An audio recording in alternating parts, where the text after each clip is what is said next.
Díváme se na předletovou montáž a ptáme se, jak velký pilot se vlastně do letadla vejde. Do tohohle Stratona se vejde 170 až 175 cm délka pilota. Když je tedy poněkud přerostlý, tak nemá šanci? No, šanci má, buď to může lítat bez zadního překrytu, anebo jsme schopni prostě pro ně vyrobit zvýšený zadní překryt, aby se do toho prostě vešel. To vypadá, že vaše firma je něco jako krejčovství. Tak ne doslova, ale nějak se to dá říct. Jsme schopni prostě na délku postavy tak nějak upravit to letadlo. Honza Motyčka má správnou míru. Viděli jsme ho při výrobě křidélek a teď nám předvede, že Straton doopravdy létá.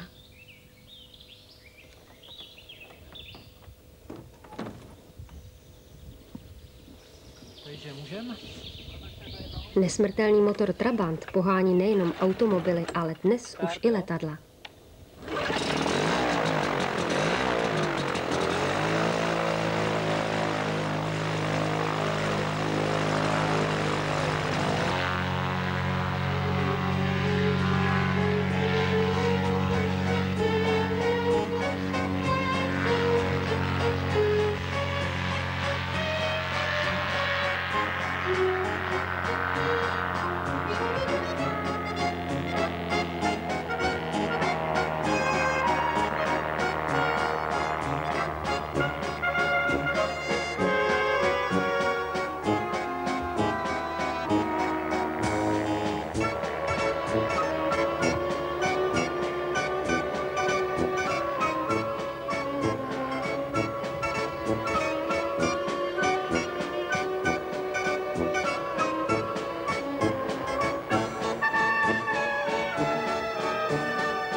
Zatímco Honza Motyčka a někteří další zaměstnanci firmy pana Topka létají, šéf, jak se přiznal, pilotní zkoušky teprve bude skládat, ale svého Stratonu se určitě nebojí.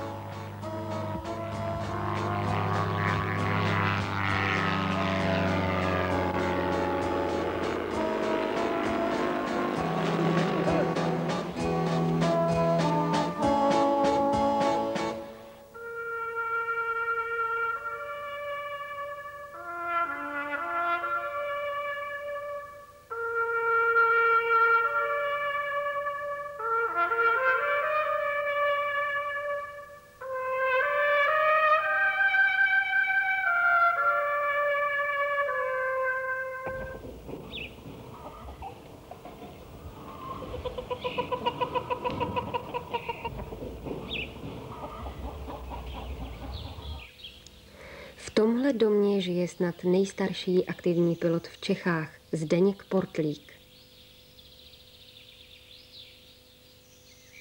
Poprvé jsem začal lítat v roce 1947. A já jsem se učil lítat na Piperu. To bylo takový pozorovací letadlo, lehoučky, který se dneska kopíruje a dělá se podle toho zase ty ultralighty. Tady už letí pan Portlík ve svém novém Stratonu. Po dlouhé éře kulactví, kdy mu soudruzi křidélka přistřihli.